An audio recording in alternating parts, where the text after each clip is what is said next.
Bonjour et bienvenue au podcast Entre couilles, le podcast sur la sexualité des gars par des gars. Je suis votre animateur, je suis la couille droite dans le fond, SP, je suis accompagné de mon magnifique couille gauche, Danian. Cette semaine, notre jouet coup de cœur d'Eros et compagnie, c'est la mini-trousse du Dr.G avec, en vedette, le J-Pop. Ça, je le sais, ça a l'air bizarre, mais c'est un jouet pour couple vraiment nice. Donc, comment ça fonctionne? Il y a 2 boules de différentes tailles que tu vas venir insérer dans le vagin de la membre féminine de la relation sexuelle et tu vas venir cogner contre l'entrée. Ça va stimuler le point G, ça va le faire gonfler. Et ça va faire en sorte que quand tu vas avoir des rapports sexuels avec ton membre, ça va faire en sorte que l'orgasme à travers la stimulation interne va être plus facilement accessible. Ce qui est important, puis ce qui est cool de la mini-trousse, c'est que ça vient avec plein de petites bébelles vraiment pratiques. Notamment, la magie. On va faire sentir. Ça sent le Vicks. Je sais que c'est intimidant, mais ce truc-là détend. Ça fait gonfler le point G. Donc, ça fait gonfler le point G. Le J-Pop fait gonfler le point G. Fait que, qu'est-ce qui manque? Il manque juste un peu d'ambiance. Fait que c'est pour ça qu'on a la petite chandelle romance. La petite chandelle romance d'Eros et compagnie qui sent les bonbons, qui sent les bonbons érotiques. C'est sexy, c'est bon. Ah, 100%. C'est parfait pour l'ambiance. C'est une chandelle de massage, fait que tu la fais fondre, puis après, ça fait de l'huile à massage. Tu peux faire un beau petit massage à ta partenaire. C'est vraiment le meilleur cadeau si tu veux amener ta sexualité avec ta partenaire au prochain niveau. Donc, si tu veux te masturber et avoir des rapports sexuels dans les règles de l'art, n'hésitez pas à aller sur Eros et compagnie. Couille 15 pour 15% de rabais. Have fun! Découvrez le J-Pop. Donc, on parle souvent de l'éducation sexuelle, à quel point il y a un manque, à quel point ça nous a affecté nous-mêmes et à quel point ça peut être une solution pour juste améliorer la vie sexuelle de tout le monde. Donc, cette semaine, on va parler de l'éducation sexuelle. Et la première question que j'ai pour toi, SP, c'est pourquoi est-ce que tu penses qu'il y a un manque d'éducation sexuelle dans les écoles, puis pourquoi c'est encore un tabou? J'ai comme le sentiment que la nuance entre ce qui est personnel et ce qui est académique, parce que, admettons le français, ça peut m'être utile dans le quotidien, mais la sexualité, ça va être omniprésent dans la vie de tout le monde, presque. Et donc, j'ai l'impression que vu que c'est un sujet à caractère un peu délicat, un peu intime, on dirait que trop souvent, on se force à aborder ce sujet-là de la façon la plus académique possible. Que ce soit à travers la biologie, l'anatomie. Ça fait en sorte que ça représente pas ce à quoi ça a vraiment l'air, la sexualité. Ça représente pas que ça peut être le fun. Ça représente pas que, OK, il y a ce qui s'appelle l'orgasme, il y a des personnes qui ont des rapports sexuels homosexuels. On montre tout le temps le tout dans un spectre très académique, très hétérocentrique. Et j'ai l'impression que c'est ça qui fait en sorte que c'est tout le temps mal abordé. C'est qu'on essaie de rester distant et froid alors que la sexualité, ça impacte tout le monde. Fait que c'est dur d'être neutre par rapport à ça. Je suis d'accord. Et tu penses-tu qu'il y a aussi un sentiment de honte chez les adultes par rapport à leur propre sexualité, fait qu'ils sont pas à l'aise à, mettons, être en bonne position pour apprendre aux enfants ou les éduquer ou aux adolescents aussi, puis ils sont eux-mêmes pas à l'aise avec leur sexualité à cause de leur propre éducation, ce qui fait que ça continue de génération en génération? Je suis sûr et certain qu'il y a une partie d'entre les personnes qui sont chargées d'enseigner la sexualité qui se sentent mal à l'aise parce qu'ils se disent « Moi, on me l'a pas vraiment appris. Okay. Puis là, ma job, c'est de l'apprendre aux gens. Et je suis pas formé pour ça. J'ai pas le sentiment que je suis outillé pour aider une génération à s'épanouir sexuellement. Fait que j'alterne entre donner des bribes d'informations puis laisser les parents faire le gros de l'enseignement, ce qui est une chance que pas tout le monde a d'avoir des parents qui sont à l'aise avec leur sexualité puis qui peuvent parler de sexualité. Toi, mettons, est-ce que dans ta famille, ça se parlait beaucoup de sexe? C'est genre oui et non, parce c'était le côté de mon père, par exemple, il était super ouvert là-dessus, puis il y avait aucun problème. Mais ma mère était tout le temps un peu comme malaisée qu'on parle de ça, même à mon âge là. Par exemple, pendant mon adolescence, j'étais de plus en plus à l'aise. Mais même là, quand je leur parle de sexualité, mon père est complètement à l'aise avec ça, puis ma mère un peu moins. Fait que c'est un peu ça la dynamique dans ma famille. Mais c'était tout le temps, je pense que la première fois qu'ils m'ont expliqué comment on fait actually des bébés, c'était en 3e année. Fait que ouais, c'est vraiment pas si pire que ça, je trouve. C'est ça. Il y a beaucoup de parents que, mettons, si tu demandes à tes parents en 3e année comment on fait des bébés, on parle pas de ça, qu'est-ce que tu dis? Tu sais. Et je trouve ça, comme moi, j'y ai pensé il y a quelques semaines, je trouve ça incroyable à quel point c'est tabou la sexualité chez les enfants. Par exemple, pénis, c'est considéré comme un mauvais mot. J'ai jamais compris ça. Vagin, pénis, si tu dis ça, mettons même moi dans ma famille là, mettons mon petit frère dit pénis, ma mère va être comme, dis pas ça. Hold up. C'est littéralement un organe comme complètement naturel. C'est comme ça que la vie est créée à travers le pénis. Ben, je sais pas. Je trouve ça full naturel. C'est pas comme s'il disait genre des trucs vulgaires, comme une façon vulgaire de l'expliquer. Là, je comprends. Mais à l'école, par exemple, un petit gars qui dit pénis, puis il trouve ça drôle, puis la madame est comme non, on dit pas ça. De où ça vient, ça? Pourquoi c'est aussi tabou? C'est peut-être la morale qu'il faut pas parler de son pénis à n'importe qui. C'est peut-être ça que ça veut dire. C'est, hey, comme, OK, pénis, mais c'est pas tout le monde qui est à l'aise de parler de sexualité. Mais en même temps, je comprends ton point. Même moi, quand j'utilise le terme vagin, je trouve que c'est un mot, je cherche désespérément des synonymes. Ouais, on a vu ça tantôt. Parce que quand j'utilise le terme vagin, j'ai tout le temps l'impression de dire le vagin, ou d'être un peu dégueu. Comme le clitoris. Comme le monde qui utilise le mot clito au lieu du clitoris. Ouais. T'imagines tout le temps en train de dire le clito de même comme des débiles.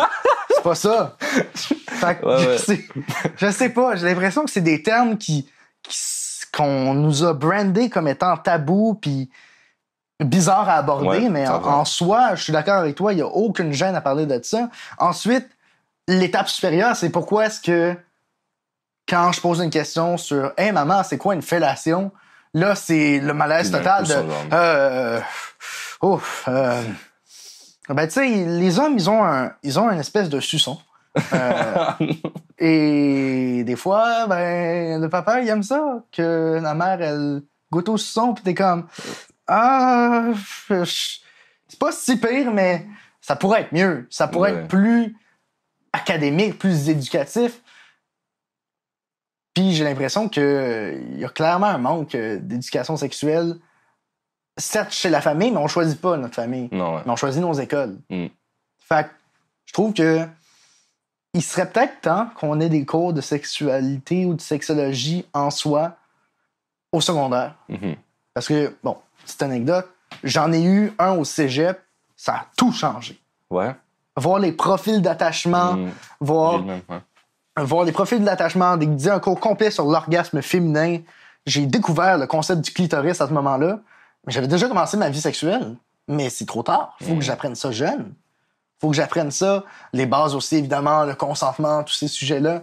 C'est très important qu'on les mette de l'avant, puis je trouve qu'il y a rien qui va mieux faire passer ce message-là que l'école. 100%. Et toi, c'était quoi ton expérience au secondaire avec l'éducation sexuelle, justement? Ah, ça, c'était drôle. J'avais c'était comme la psy de l'école. C'était comme ma tante cool des élèves. OK. Elle occupait ce rôle-là. Fait que, un moment donné, elle est rentrée dans le cours du prof le plus bâton dans le cul possible. Elle a pris un dildo avec une ventouse, puis elle l'a smacké contre la porte. Puis le prof est rentré, puis il y a eu un eye contact avec l'œil du pénis. Okay. Tu sais, l'urètre. Ouais. Il y a eu un eye contact avec. Puis elle expliquait, mais tu sais, le fameux moment, le condom sur ça. Elle a piché des condoms dans la classe. C'était comme baiser tout le monde. Ben, elle a pas dit ça, mais c'était comme je donne des condoms. Tu peux venir n'importe quand dans mon bureau, je donne des condoms. Ouais. Tout ça, il y avait pas grand-chose mis à part de ça. Il y a pas grand-chose qui m'avait marqué. Je me rappelle juste que ça, c'est très cool. Elle donnait la possibilité aux gens de poser des questions. Fait que on écrivait tous des mots, on les mettait dans une boîte, puis à la fin du cours, elle les pigeait. Ouais.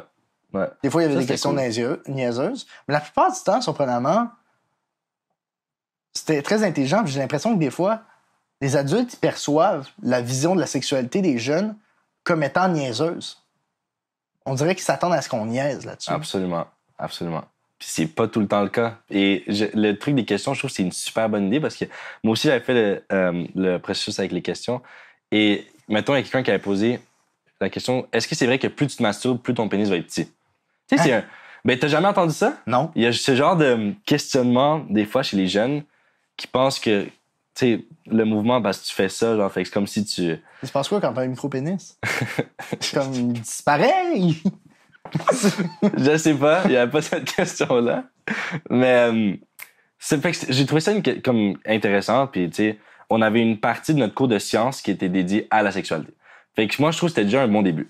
Par contre, j'ai remarqué, c'est ce que je remarque beaucoup avec plein de personnes à qui j'ai demandé ça, l'éducation sexuelle au secondaire, ils montrent tout le temps plutôt l'aspect négatif. Ouais. Ils disent, OK, faites attention, les maladies. Faites attention, la grossesse. Faites attention, peut-être ça va faire mal. Mais ils disent jamais les côtés positifs.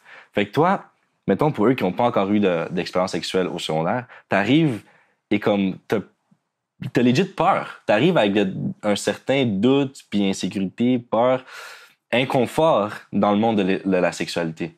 Je me rappelle, le seul souvenir que j'avais des cours d'éducation sexuelle, c'était les fameuses ITSS. On les passait l'une après l'autre. Puis ouais. c'est bizarre, mais je connaissais de nom, mais je connaissais rien d'elle. À un moment donné, j'ai eu la mauvaise idée. Je me suis dit, j'aimerais ça que mon pénis sente bon. Fait que je me suis acheté un parfum, un savon à saveur de poire. Je me suis nettoyé le pénis. Okay. Puis là, il y a eu des petits picots qui sont apparus. Okay. Moi, je pensais que j'avais l'herpès. J'ai capoté. Puis j'étais convaincu que ces picots-là allaient jamais partir. Parce que moi, dans ma tête, les ITSS, c'était le sida. C'était des maladies que t'avais puis t'étais juste pogné avec. Tu pouvais plus t'en sortir. Puis j'étais allé voir un médecin pour ça. J'ai dû me mettre flambant nu devant un médecin. C'est très bizarre. J'ai fait un test d'urine. Il est revenu neutre. Puis j'étais comme, non, il y a des picots. Puis là, quand j'ai montré mon pénis, elle a dit, il n'y a pas de picots. J'étais comme, hein, il est parti. J'avais changé de savon. OK. Simple de même. Fait que, clairement, ça, c'est ce qu'on appelle une ballonite, en passant. Okay. I know my shit, parce que ça m'est arrivé une fois. Je sais ce qui va se passer la prochaine fois que ça va m'arriver. Si ça m'arrive, j'espère pas. Mais c'est juste... C'est ça. On se souvient du cours sur les ITSS, mais on se souvient pas que la plupart des ITSS sont guérissables. Ils se guérissent très bien avec de la médication ou d'autres affaires. 100%. Mais t'as raison, les ITSS, genre, comme on apprenait ça par cœur, puis même... Mais t'as-tu eu des cours de sexualité au primaire? Non. Non, hein? Toi? Moi, on a eu une introduction, mais genre très... Je pense qu'on parlait des organes seulement, mettons. OK. Genre, je pense qu'il y avait une petite explication sur c'est quoi le pénis, c'est quoi le vagin, puis qu'on a des trucs différents entre garçons et filles. Mais est-ce que tu penses que ça serait une bonne idée qu'il y ait aussi des cours de sexualité au primaire? Oui, parce que quand t'es au primaire, moi, je me rappelle, au primaire, ce que je me disais qu'un cours de sexualité, ça allait être ça. Je me disais, damn, ça va être incroyable. C'est t'arrives au milieu de la classe, puis c'est le hasard qui décide. Puis après, t'es jumelé à une personne, puis ils disent, ouais, dans la toilette. Moi, j'étais convaincu que c'était ça quand j'étais petit. Mais c'est n'importe quoi. Fait que, tu sais, avoir des personnes qualifiées qui nous disent, OK, ben le consentement, puis qu'on dise, ça, c'est un cours d'éducation sexuelle. Ça, c'est de la sexualité. Ça va faire du bien de juste se dire, OK, la sexualité, c'est pas forcément la pénétration, c'est tout ce qui englobe les relations interpersonnelles. C'est super important. Fait que tu dirais que comme ça aiderait, mettons, notre société à avoir comme relation avec la sexualité plus saine s'il y a aussi des cours au primaire.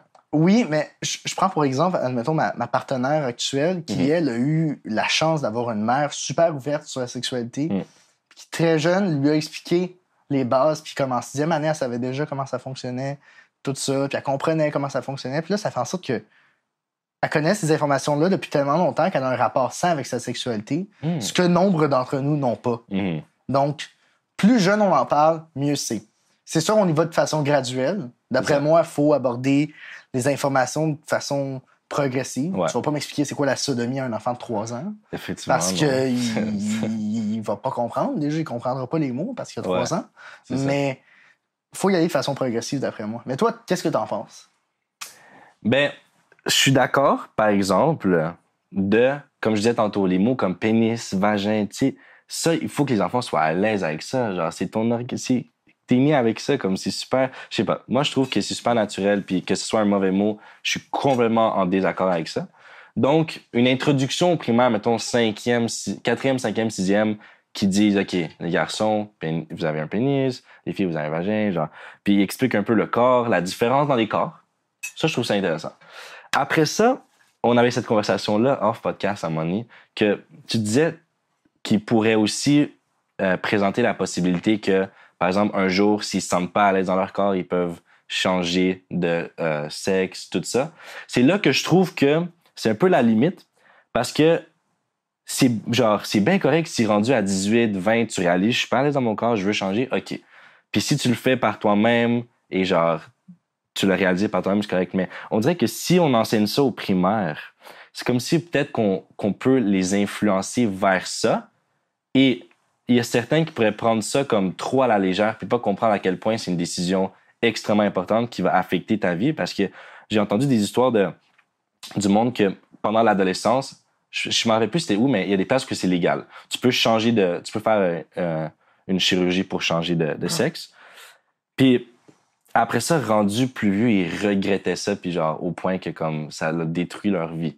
Fait que, tu sais, il y a un âge où que je trouve que comme c'est trop tôt pour parler de ça. Laisse la personne se développer. Puis si jamais elle sent le besoin, OK, fin secondaire, tu sais, moitié secondaire, fin secondaire, on pourrait commencer à en parler, mais répéter que c'est une grosse décision, puis que tu devrais attendre d'être sûr, puis après 18, for sure. Mais j'ai l'impression que c'est des cas extrêmes. C'est des cas particuliers, les cas où est-ce que tu prends ta décision, genre à 16 ans, tu changes de sexe, puis après tu le regrettes. J'ai l'impression que si ça t'habite constamment, ce questionnement-là de « Ah, c'est pas juste que je me trouve pas beau, genre vraiment, je me sens pas comme un homme, mais je suis dans le corps d'un homme. » C'est une dysphorie de genre qui est infernale à vivre. Fait que dans ma tête, si tu vis avec ça depuis 16 ans, puis rendu genre à 17-18, t'es comme « OK, je vais commencer à prendre de l'estrogène ou je vais commencer à prendre des hormones. » Ben, c'est ça la magie des hormones, de ce que je comprends aussi. Je vais avoir Anne-Marie qui va pouvoir confirmer ou infirmer ce que je vais dire. Mais c'est que si t'arrêtes de prendre des hormones, ton corps risque de redevenir en quelque sorte normal. Comme il était avant. Fait que tu sais, c'est jamais OK, du jour au lendemain, transition, opération. C'est tu prends des hormones, puis si jamais tu te sens plus à l'aise là-dedans, ben t'arrêtes. Puis tu t'essayes de changer ça. Je comprends ce que tu veux dire, 100%. Mais après ça, la pré-puberté / puberté, c'est un moment que tu te découvres, tu te poses des questionnements. Mm-hmm. Beaucoup de monde qui m'ont dit, tu sais, à un moment donné, je pensais que peut-être que genre j'étais bi, mais finalement non. Fait que là, c'est une période de comme, tu sais, t'es vraiment pas sûr. Fait que ça peut aussi venir avec des questionnements sur ton genre. Tout comme tu peux te poser des questions sur ton attirance sexuelle, tu peux te poser des questions sur ton identité de genre. Donc, tu sais, les enfants, ils pensent même pas à ça. Les enfants, ben souvent, là, mettons. Genre, au primaire, tu penses même pas que c'est possible. Fait que pourquoi imposer ça? Laisse-les se développer. Je pense que c'est juste... C'est pas plein d'enfants qui vont se poser ces questions. Moi, je me suis jamais dit est-ce que je voudrais être une femme? Non, justement. Mais si quelqu'un t'en avait parlé au primaire, t'aurais peut-être pensé. Non, je pense pas. Parce que... Je sais pas, j'ai jamais senti le besoin d'être comme j'ai envie d'être une femme. Des fois, je me disais en niaisant, ce serait drôle d'être une femme pendant une journée. Oui. Mais tout le monde a fait ça. Tu sais, je le vois, puis force est d'admettre, les enfants sont de plus en plus exposés aux médias. Puis, ben, à travers les médias, il y a des personnes trans, il y a des personnes qui font des changements de sexe. Puis si les enfants, leur histoire à eux, à ces influenceurs-là ou à ces personnalités-là, ça les rejoint, puis ils disent « Oh, wow! Quelqu'un qui se sent comme moi, puis qui avait à peu près le même vécu, je me reconnais dans ce qu'il me dit, ben, ça va me travailler. » Mais je vais pas dire « Ah, je veux changer de sexe à 8 ans. » Ben, je pense pas, mais... pas que tu veux changer de sexe à 8 ans. Je pense pas que ça va l'influencer. J'ai pas ce feeling-là. Non? Non. J'ai le feeling que ça va juste ouvrir la porte à « Ah, OK. Là, tu sais, j'ai 13 ans, je commence à avoir des boutons, je me sens pas super belle. Mm-hmm. » Mais il y a une nuance pour moi entre pas se trouver beau, puis pas aimer son corps puis vouloir changer de sexe. Oui. Il y a une grosse nuance. Ben, probablement, je sais pas comment ces gens-là se sentent, mais tout ce que je veux dire, c'est pourquoi comme oui, ils ont accès aux médias, oui, genre ils vont voir peut-être, puis s'ils posent la question, là, tu peux leur expliquer que c'est une possibilité une fois quand t'es rendu mature et que tu t'es sûr de ce que tu ressens et tout, mais que eux ils sont dans une période où ils se développent, leur cerveau c'est une éponge, mais encore plus que nous aussi notre cerveau en ce moment c'est une éponge, mais genre ils prennent toute l'information, fait que si tu leur dis c'est une possibilité, tu peux faire ça, puis c'est complètement correct, blablabla, à cet âge-là ils peuvent se dire ah ben peut-être c'est ça, puis genre mettons ils trouvent ça cool, ils trouvent ça intéressant, fait que là ils se convainquent que ah moi je vais faire ça, puis ça devient un genre de but peut-être, genre c'est un âge très limite que je trouve, puis c'est pas que tu sais j'encourage les gens que si tu te sens vraiment vraiment pas bien puis que dans ta peau du tout comme tu disais ça doit être horrible, rendu comme 18, 19, 20, OK, of course tu vas te sentir plus heureux puis là tu as eu du temps pour prendre ta décision, mais c'est pas quelque chose à prendre à la légère et j'ai l'impression que les enfants pourraient prendre ça beaucoup à la légère. Fait que ça serait comme genre comme si tu leur mets des idées que peut-être qu'ils auraient jamais pensé. Mais j'ai l'impression que c'est parce que moi, être un enfant, qu'on montre des personnes trans, je me serais pas dit « Ah, je vais être comme lui » si j'avais pas envie d'être comme lui. C'est pas comme, mettons, à un moment donné, la journée carrière, tu sais, il y a genre un pompier qui vient, puis je suis comme « Oh wow, il a l'air tellement cool, je vais être comme lui. » Mais comme, c'est une job. Je me dis pas « Oh wow, je vais être comme lui en voyant une personne trans si j'ai jamais eu ce questionnement-là. » Je pense pas que ça va je pense pas que ça va les encourager. Mais en même temps, il y a peut-être des gens qui pourraient... C'est pour ça que c'est une question qui n'a pas de bonne réponse, d'après moi, en ce qui concerne les jeunes âges, mais rendu moitié, voire fin de l'adolescence, d'après moi, tu as assez de jugement puis une tête pour savoir que tu n'es pas bien dans ton corps. D'après moi, c'est juste ça. Mais c'est sûr que ce questionnement-là doit être abordé dedans, mais j'avais aussi envie de rebondir. T'as-tu déjà eu des cours d'éducation sexuelle où est-ce que ça parlait des relations gays? Non. Ça bizarre, disait hein? juste que c'est une possibilité. Ouais. C'est vraiment j'ai jamais bizarre. réalisé, non. Super bizarre. Ouais, ça disait que c'est une possibilité, mais ils en ont pas parlé. Comme, il y a personne qui... J'ai jamais réfléchi. J'ai jamais entendu, ah oui, pour faire du sexe anal, il va falloir que tu douches le cul. Comme, j'ai jamais entendu parler de ça, mais ce serait nécessaire. Ouais, tu sais, ou juste de, hey, ce que tu vois dans la pornographie, le sexe anal, tu sais, ton anus va pas être dilaté de même facilement, crois-moi, ça... C'est parce qu'ils se pratiquent, eux, de là-bas. Fait que j'ai l'impression que l'éducation sexuelle à l'école est très centrée autour des hétérosexuels. Puis ça fait en sorte que j'ai eu cette réalisation-là il y a un petit bout, mais hey, être gay, je serais complètement perdu. J'aurais aucune idée qu'est-ce qu'il faudrait aborder comme sujet, comment j'apprendrais quoi faire. C'est vrai que c'est pas... Il y a pas beaucoup... Ben, de plus en plus, en fait, il y a de plus en plus de sources d'informations, ben, plus sur les réseaux sociaux, puis tu sais, à d'autres places qu'à l'école. Comme Nouveau Cadre, d'ailleurs. Comme Nouveau Cadre. Et si vous savez pas c'est quoi Nouveau Cadre, eh bien, c'est un organisme, c'est une entreprise, c'est un monument de la culture au Québec, je trouve, qui a pour but de changer l'éducation sexuelle dans les écoles. Et nous, on s'inscrit dans ce projet-là, avec le projet Entre Couilles. Sur ce, je pense que c'est là qu'on débrief avec Anne-Marie Lavoie. C'est l'heure du petit moment académique et instructif.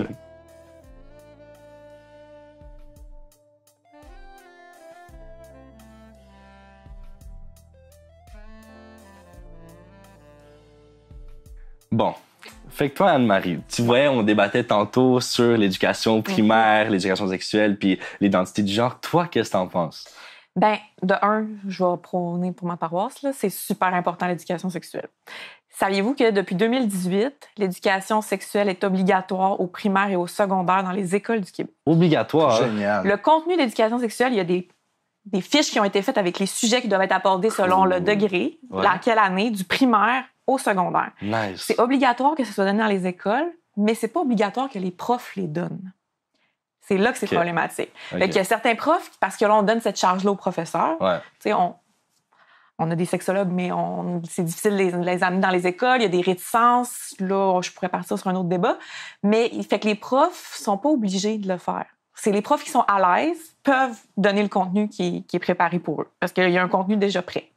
Fait que c'est obligatoire de le faire. Fait que pour le primaire, même pour le primaire, on n'abordera pas la sexualité, comme disait la sodomie, mais dès le primaire, on peut parler de l'anatomie, fait que de nommer les vraies parties du corps, la procréation et comment on fait les bébés. Oui. On explique tout ça. Le consentement, on peut déjà l'aborder, mais à travers les relations amicales. Tu sais, on commence à coller un ami. Faut que tu lui demandes son consentement pour un câlin. Fait que déjà, on adapte au primaire les bases, puis après ça, on s'en va plus loin au secondaire. On pousse les mêmes thématiques, mais un peu plus loin. Au primaire, on peut aborder les stéréotypes. Les enfants, c'est là qu'ils se développent maman, papa, on imite beaucoup. Fait que tous les stéréotypes de genre ou la manière, le genre, puis tout ça dans le être, c'est au primaire, puis c'est à l'enfance qu'on l'apprend, ça. Fait que ça, c'est super important que ça soit déjà abordé pour justement qu'ils soient à l'aise avec les thématiques, les mots, puis qu'on commence déjà pour qu'après ça, au secondaire, on pousse un peu plus loin avec la puberté, les relations amoureuses, la sexualité, la masturbation, mais on a déjà les bases avec le primaire, mettons. Nice. Ouais. Fait que quand tu parlais justement du genre, on peut déjà inclure que c'est pas juste comme homme, femme, ensemble, mais est-ce que tu parlerais de comme la possibilité de changer? On l'apporte pas comme une possibilité, nécessairement, mais tu sais, la dysphorie de genre, il y a des enfants qui le vivent très jeunes. Puis tu sais, je trouvais ça quand même intéressant quand tu disais, mais ça peut leur donner des idées. Tu as exactement le même discours que les personnes qui veulent pas qu'il y ait d'éducation sexuelle dans une école. Really? Qu'il y en a qui disent, là, on va pas leur parler de sexe, ça va leur donner des idées, ils vont vouloir le faire. Fait qu'il y a des gens qui pensent qu'on va dans l'influence. L'idée, c'est de comprendre parce qu'il y a beaucoup d'enfants qui vont vivre la dysphorie de genre. Il y a du suicide chez ces enfants-là ou ces jeunes adolescents-là parce que le mal-être est tellement intense qu'ils sont plus capables. Fait que l'idée, c'est pas on va t'opérer demain matin. Il y a des accompagnements psychologiques avec ces jeunes-là. On les accompagne super bien dans cette transition-là pour que la transition, parce que là, tu as plusieurs transitions. Tu as la transition sociale qui va se faire. Dans mon cercle social, quand je passe de homme, femme, femme, homme, j'ai une certaine transition à faire, je vais être accompagnée dans ça. La transition physique, où est-ce que les hormones vont embarquer, puis après ça, puis c'est pas toutes les personnes trans qui veulent nécessairement changer de sexe avec une chirurgie. Il y en a qui le feront jamais, tu sais. Mais si on permet pas cet accompagnement-là, puis qu'on remet toujours en question, c'est un peu comme si on invalidait ces personnes-là, puis leur dire « Hey, mais finalement, c'est peut-être t'es juste mêlé, tu sais. » Fait qu'ils vont peut-être se renfermer, le garder pour eux, puis là, c'est là que ça devient problématique. Fait que l'idée, c'est pas de pousser la personne, c'est de l'accompagner, puis de s'assurer qu'elle prenne une décision éclairée. T'sais. OK. Fait que dans l'éducation, c'est un peu dans ce sens-là qu'il faut l'amener. Puis une question à laquelle je m'étais quand même préparé à te poser, c'est quel est l'angle avec lequel on doit aborder l'éducation sexuelle avec les jeunes? J'ai envie de te répondre par une question. Ouais. Parce que là, vous avez dit votre expérience, comment ça l'avait été amené. Comment vous auriez aimé qu'on vous en parle? Moi, j'aurais aimé ça qu'on focus plus sur le plaisir. OK. J'aurais aimé ça qu'on me parle l'aspect le fun sans que ça fasse peur. Que le sexe, ça peut vraiment être quelque chose de le fun. Sans que ce soit dangereux. Moi, j'aurais aimé que l'aspect tabou soit complètement enlevé, puis que ce soit complètement correct. Puis que, tu sais, comme tu as dit, qu'il montre la beauté de la sexualité, puis à travers de l'amour, puis toutes ces choses-là. Fait que comme ça ma relation avec la sexualité serait déjà comme construite différemment. Sans que ce soit comme une honte, mais tu sais, une honte qui peut être excitante après. Ça peut être très mélangeant quand tu grandis. Fait que si c'est juste présenté comme une belle chose, ça pourrait régler tellement de problèmes, je trouve. C'est un peu dans cet angle-là qu'on essaie de l'amener aussi. C'est pour ça que les sexologues, on est formés pour apporter cette éducation-là de cette manière-là. Tu sais, l'ancienne manière d'éduquer à la sexualité, c'était ça. C'était faites pas ça, ça c'est dangereux. Fait que c'était beaucoup par la peur. Mais là, avec le temps, on a évolué ça avec une éducation sexuelle de santé sexuelle positive. Fait que c'est de donner des outils pour développer une sexualité saine et agréable. Au lieu de te dire pas quoi faire, on va t'expliquer comment faire pour que ça soit le fun, tu sais. 100%. Puis ça, c'est ça qui est plus le fun parce les jeunes, tout le monde va se sentir plus outillé. Je sais quoi faire. Parce que sinon, on me dit juste pas quoi faire, mais ça me dit pas plus comment il faut que je fasse ça, là. Ouais. Fait que, tu sais, c'est donner des outils pour que ça soit le fun et agréable, puis justement qu'on n'ait pas peur de le faire, puis que ça soit normalisé, dans le fond. J'aimerais aussi ça qu'on parle. Je sais que je l'ai déjà dit, mais je suis vraiment triste pour la communauté gay qui doit apprendre qui doivent découvrir leur sexualité à travers aucun cadre. Ils doivent découvrir ça eux-mêmes. J'ai pas le feeling que c'est la meilleure façon. Ben non, vraiment pas. Parce que là, on prend une réalité, puis on calque tout ça à cette réalité-là. Tandis que les relations peuvent être différentes, les pratiques sexuelles vont être différentes, comment que je vais me sentir va être différent. Fait que l'idée, c'est un peu d'être inclusif dans tout ça. Puis ça aussi, on essaie de changer ça beaucoup dans cette manière-là, puis d'inclure ça, même avec Nouveau Cadre, tu sais. C'est d'amener les ateliers qu'on fait dans les écoles de manière positive, d'inclure tout le monde pour que tout le monde se sente à l'aise, puis se sente reconnu, puis hey, ce qu'elle dit, ben ça m'a rejoint, tu sais. Sinon, ben je t'écouterai pas, là. Mm-hmm. Puis ton information, ça me passe pied par-dessus la tête, ça me parle pas. Ouais. Parce que si je vais te laisser la parole ensuite, mais je me rappelle juste au secondaire, on n'a pas abordé la sexualité homosexuelle. Quand on a quitté le secondaire, puis qu'on a eu une rencontre de tous les élèves de la cohorte quelques années plus tard, il y avait plein de gens qui étaient sortis du garde-robe une fois sortis du secondaire. Parce qu'on était dans une école privée, tout était calqué sur l'hétérocentrisme. Puis là, subitement, on est au cégep. Là, on s'en fout. Il n'y a vraiment aucune honte à être gay ou à en apprendre. Fait que je trouvais ça fascinant de hey, 8 personnes qui sont sorties du garde-robe. Je dis ça un chiffre de même, mais il y a quelques personnes que je connais, puis je suis juste content pour eux parce que ça a tellement pas dû être le fun, ces temps-là où est-ce qu'ils devaient réprimer puis un peu supprimer cette partie-là d'eux-mêmes. Ben, ça revient un peu, l'adolescence, c'est le passage de l'enfance à la vie adulte, puis c'est à ce moment-là que tu te détaches de ta famille, puis que tu cherches des groupes d'appartenance qui sont tes amis. Puis tes amis, ben, c'est à l'école. On passe pas mal toutes nos semaines à l'école. Mais si dans l'école, on valorise pas ça, puis que ce qui est valorisé, la normalité, c'est ça, ben, t'as pas envie de profiter. Puis si on n'en parle pas, puis tu veux pas être le outcast qui sera pas dans la gang qui va manger tout seul à la cafétéria. Là. Non. Tu veux vraiment pas ça. Fait que oui, tu te réprimes. Puis là, tu sais, autant que être gay, ça peut être une insulte. Tu sais, fait qu'il y a le fameux t'es fif est quand même commun. Il est encore très commun, tu sais. Ça, j'allais dire au secondaire, c'est comme... Même moi, à mon secondaire, il y avait un groupe de gars dans ma classe qui... Puis je sais qu'ils vont se reconnaître, j'espère qu'ils écoutent ça, là. C'est que il y avait une personne dans l'école qui avait comment? Puis là, elle était full à l'aise avec le fait qu'elle était homosexuelle. C'était un gars homosexuel. Puis je le vois encore comme souvent, puis c'est tellement une personne nice. À chaque fois qu'il entendait son nom sur le... Comment on appelle ça? Pas le microphone, sur le... L'interphone. L'interphone. Ouais, merci. Genre, il comme direct...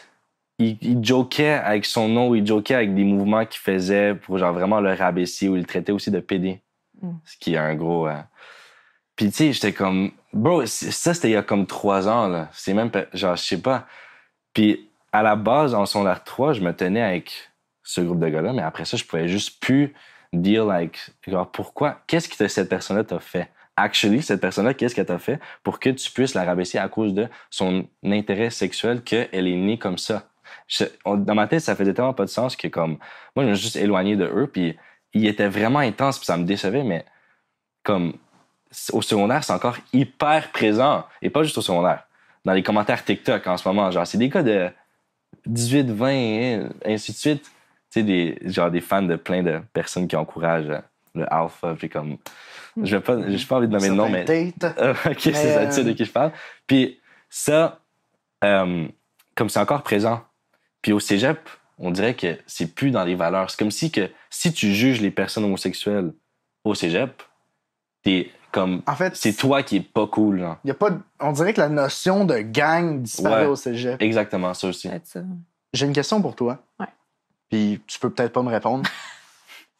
L'idée que tu viens d'envoyer du fait qu'il y avait un groupe de gars qui avaient des propos à caractère homophobe, manifestement, est-ce que c'est vrai que la plupart des homophobes virulents qui sont comme vraiment intenses, c'est qu'ils cachent peut-être un peu une homosexualité refoulée? Ça peut être ça. Je le cache pas, là, que ça peut être ça. Mais, tu sais, mettons, une phobie en soi, si on prend une phobie générale, c'est la peur de quelque chose. Puis souvent, c'est la peur de quelque chose qu'on ne connaît pas. Qu'on ne connaît pas, on ne saisit pas. Fait qu'on a une crainte que c'est dangereux, dans un sens. T'sais. Fait qu'il y a tout ça aussi, tu sais, de méconnaissance de... Tu sais, j'ai déjà eu un... Puis là, c'est anecdote, là, mais j'ai déjà eu un client qui, lui, était d'un autre pays. Ça faisait pas si longtemps qu'il est arrivé. Puis, il fallait que je fasse une évaluation de cette personne-là. Puis, dans le fond, dans mon évaluation, je pose des questions sur sa sexualité, s'il y avait déjà eu des rapports homosexuels. Puis, il me regarde et fait « Ben non, j'ai pas cette maladie-là. » Puis lui, dans sa tête, c'était une maladie qu'on pouvait attraper qui était contagieuse. Wow. Fait qu'il y avait une crainte épouvantable. S'il voyait un homosexuel dans la rue, probablement qu'il aurait changé de trottoir, tu sais. Fait que c'est souvent des méconnaissances ou des impressions, des perceptions, tu sais, fait qu'il y a tout ça aussi. C'est pas nécessairement intériorisé, mais si on n'éduque pas, on n'en parle pas puis on le normalise pas, ça va être comme n'importe quoi, tu sais. Puis ça me fait penser, la prostate, on m'a jamais appris à quoi ça servait à l'école. On m'a jamais dit, tu sais, tu peux être hétérosexuel, te mettre quelque chose dans les fesses, ça fait pas de toi quelqu'un de gay. Non. Mais moi, dans ma tête, quand j'étais plus jeune, tu te mets quelque chose dans les fesses, c'est gay. Comme c'était cause à effet. Puis je sais pas, j'ai eu comme un déclic récemment. Je discutais avec une personne de ma cohorte qui fait partie de la communauté gay. Puis on parlait de prostate, puis elle a dit, hey, c'est bol, je suis pas juste. C'est pas pour rien que je suis gay, c'est parce que j'aime ça la prostate. Puis ça a décliqué. Oh, wow, OK. C'est là que ça vient le plaisir des relations sexuelles homosexuelles. Dans ma tête, c'était juste, je sais pas, parce qu'il aimait des gars, ils toléraient d'avoir le pénis de quelqu'un d'autre dans leurs fesses, mais non, c'est parce qu'ils aiment ça aussi. Ben oui, il y a la prostate qui peut être stimulée. Puis là, tout a fait du sens. J'étais comme, wow. Tu vois, c'est intéressant que tu mentionnes pas ça parce que j'ai encore ce préjugé-là. Personnellement, pas que, genre, je suis conscient maintenant que non, avoir du plaisir de ta prostate ne veut pas dire que t'es gay. Mais, moi-même, je peux pas assumer, tu sais, tu parlais de ce jouet-là, je peux pas assumer de mettre ça dans mon cul. Okay. Genre, juste parce que, tout simplement, je me jugerais beaucoup trop moi-même à cause que j'ai la perception que, justement, si, comme, j'ai été programmé que ça, c'est gay. Mais après, tu me disais que tu l'utilisais puis c'était super le fun. Fait que, comme, I guess, peut-être un jour, mais pour l'instant, j'ai encore ce énorme préjugé. Parce qu'on associe gay à quelque chose de négatif. Ça aussi, t'sais? Justement. Puis j'avais vu une vidéo à un moment donné qui était super intéressant. C'était, on faisait à l'inverse, c'était un court-métrage. C'était une jeune fille qui vivait l'intimidation, mais c'est parce qu'elle était hétérosexuelle. La société était homosexuelle, puis elle était hétéro. Puis tout le film, tu voyais l'inverse. Fait que t'écoutais ça, puis t'es comme, finalement, c'est vraiment cave. Ouais. Puis là, tu trouves ça ridicule, mais c'est la même chose. Ouais, actually. Puis c'était vraiment... Bon, ça finissait, c'était vraiment deep, là. À la fin, il y avait un suicide. En tout cas, c'était vraiment intense. Mais quand tu regardais ça, tu sais, c'était les parents qui shamaient la petite fille parce qu'elle était hétéro puis qu'elle était pas normale. Puis ben, finalement, on fait la même chose, tu sais. C'est vrai. Parce qu'on n'en parle pas, parce qu'on normalise pas tout ça. Puis juste, OK, là, je vais aller très loin, là. Pourquoi tu penses que... De où c'est parti le fait que, comme, gay égale... shame, gay égale, genre weird, tout ça. De où c'est parti dans le livre? Ça part de loin. Moi, j'ai une théorie. Vas-y. Ouais.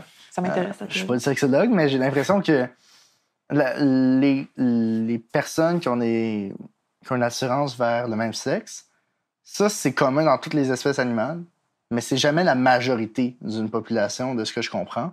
Okay. Donc, vu que c'est une minorité, comme Anne-Marie l'a déjà dit, personne va être dans la minorité.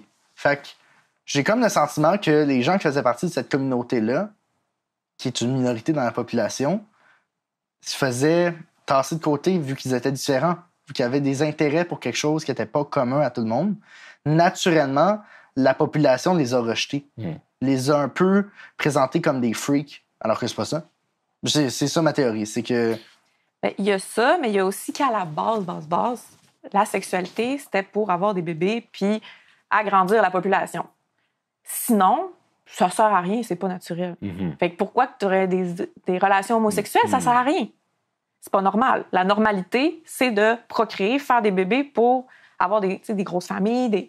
Fait qu'il y a cette idée-là où la normalité, c'est ça. C'était ça dans le temps, tu sais. Ben, on a de la misère un peu à s'en détacher. Ouais. Je l'entends encore, ce discours-là, mais là, c'est pas normal. Oui. Puis comment est-ce que tu gères ça? Quelqu'un qui dit... c'est prouvé scientifiquement, les gays, ça devrait pas exister. Tu sais, il y a du monde qui ont ce discours-là. Comment tu gères ça? Déjà, de un, je leur demande de m'apporter les recherches scientifiques qu'ils ont lues. On va regarder ça. Je suis pas sûre que c'est très legit.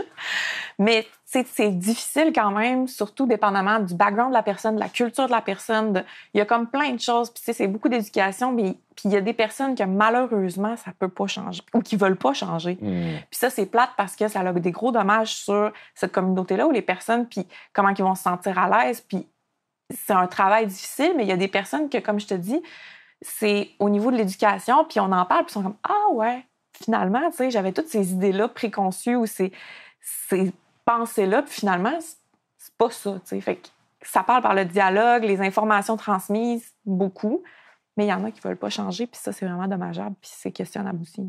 Puis après ça, moi, je leur demanderais, OK, mais si la sexualité, c'est uniquement fait pour la reproduction, alors pourquoi ça existe même chez les animaux dans la nature, genre l'homosexualité? Pourquoi ça existerait si c'était juste pour la reproduction? Ben, moi aussi, j'ai déjà réfléchi à ce débat-là parce que comme j'ai plein de débats existentiels dans ma tête. Là. Puis comme après, je me repose les questions, puis ça finit que je suis comme il n'y a aucune réponse. Ça arrive, fait que pourquoi pas accepter tout le monde comme ils sont? C'est ça au final que je reviens tout le temps à ça. Puis j'avais une autre question pour toi. Dit-il en pointant du doigt. Donc, j'ai vu des statistiques qui disaient que dans notre génération, malgré qu'on a de plus en plus accès à la sexualité, donc visuellement ou genre juste l'information sur la sexualité, on a de moins en moins de contacts sexuels en vraie vie. Okay. De où est-ce que tu penses que ça vient? Oui, c'est une bonne question. Mais tu sais, c'est pas parce que tu as plus accès que tu as plus envie de le faire. Puis en même temps, tu sais, là, par rapport à qui ont moins de contacts, je le sais pas. Je sais que depuis 1980, la moyenne d'âge de la première relation sexuelle n'a pas changé. Ouais? Ouais. Okay. C'est encore à peu près 16-17 ans. OK. Puis c'est pas parce que, tu sais, on a l'impression que l'hypersexualisation, mais tu sais, c'est pas parce que comment tu te présentes, ça veut dire que tu le fais dans la vraie vie, tu sais. Parce que ce qu'on te présente, c'est des modèles comme ça, où est-ce qu'on est hypersexualisé, c'est cool, c'est ça. Ça veut pas dire que t'es prêt à te mettre tout nu devant quelqu'un, là. Mm-hmm. Tu sais, puis le développement sexuel se fait aussi, fait que je pense que c'est pas parce que tu as accès à quelque chose que tu veux le faire plus tôt. Par contre, ça peut avoir une influence sur comment tu vas le faire quand tu vas le faire, par exemple. Ouais. Fait que c'est pour ça, tu sais, quand on parlait dans un autre épisode de, tu sais, pas parce que tu as accès, mais c'est de développer ton critique, puis savoir c'est quoi, puis savoir si c'est pas ça la norme, tu sais, c'est pas obligatoire d'aimer toutes ces affaires-là. Ouais. Fait que c'est pas parce que tu as accès que tu veux nécessairement le faire, mais puis de toute façon, on va avoir accès. Fait que aussi bien éduquer, dire, puis expliquer pour que ça se fasse bien. On ne pourra pas empêcher la diffusion de... On n'ira pas fermer Pornhub, toi puis moi, demain matin. Là. Ça se passe pas. J'ai aussi l'impression que il y a une partie de ça que le monde est peut-être moins à l'aise d'être nu devant les autres parce qu'ils sont exposés continuellement à un profil de corps sans défaut. Fait qu'on est peut-être plus critique avec notre propre corps, fait qu'on a une moins grande confiance en soi. Mm-hmm. Fait qu'on se dit, OK, mais il n'y a personne qui voudrait me voir tout nu. Il n'y a personne qui voudrait de moi. Ouais. Fait qu'on se bloque un peu des fois. Ça se peut. On se dirait qu'on l'estime de soi est critiquement bas. Ces temps-ci, l'état psychologique de beaucoup de jeunes est vraiment basse. Fait que tout ça, c'est sûr que ça ne doit pas contribuer à un épanouissement d'une vie sexuelle saine quand tu es tout le temps en train de... Un peu comme on avait parlé dans la pression de performance pour une vue féminin, c'est « Ah, est-ce que je suis cute? Ah, est-ce que je suis beau? » De tout le temps se voir à travers le regard des autres. Ben, dans le contenu d'éducation sexuelle qui est obligatoire, l'image corporelle, c'est un des points abordés. Très important. Fait que, toutes ces notions-là qui ont été réfléchies, ces programmes-là ont été réfléchis par des sexologues, par des personnes compétentes, selon le degré de développement des jeunes à tel âge. Fait que toutes ces affaires-là, de manière positive, c'est supposé être abordé. C'est obligatoire, mais on le fait pas. Fait qu'on le voit, le problème, puis on a des solutions, mais on les applique pas nécessairement. Fait qu'à un moment donné, il va falloir aussi se questionner en tant que personne pour comment qu'on fait là, pour que les gens se sentent bien. Puis là, de plus en plus, on a plein de problèmes avec les agressions sexuelles, le harcèlement sexuel, les relations entre les personnes. Mais si on n'éduque pas, ça va pas se régler tout seul. As-tu l'impression que les jouets sexuels peuvent contribuer à l'éducation sexuelle? Oui. Oui? Il y a des c'est pas des jouets sexuels, mais il y a des affaires, plein d'affaires pour faire l'éducation sexuelle. Mais oui, les jouets sexuels peuvent contribuer. Des fois, j'ai des clients qui l'utilisent pour mieux se connaître puis apprendre ce qu'ils aiment. Eros et compagnie, Cool 15. Je voulais juste... c'est parce que j'étais curieux, je sais que c'est un sujet qui est important, mais je suis content que tu m'informes de ça. Dorian, le mot de la fin. Moi, je suis super content. Ça m'a impressionné que c'est rendu obligatoire, l'éducation sexuelle, au primaire et au secondaire. Et j'ai l'impression que, justement, par des organismes comme Nouveau Cadre et ce qu'on fait en ce moment, on peut améliorer l'éducation sexuelle puis un bon futur. Moi, j'ai de l'espoir avec ça, définitivement. Grâce à Nouveau Cadre, on peut espérer un avenir de l'éducation sexuelle très positif. Et ça va passer à travers des courts-métrages, des conférences dans les écoles, des podcasts comme Entre couilles. Puis c'est ce qui conclut pas mal l'épisode de cette semaine. Merci encore une fois infiniment, Nari. Merci à Eros et compagnie. Utilisez le code promo COUILLE15 pour 15% de rabais. Masturbez-vous dans les règles de l'art, s'il vous plaît. C'est ça, merci au campus. Merci à Nouveau Cadre de nous aider. Nouveau Cadre, le monument de la culture québécoise. Merci beaucoup. Passez une bonne semaine. Merci.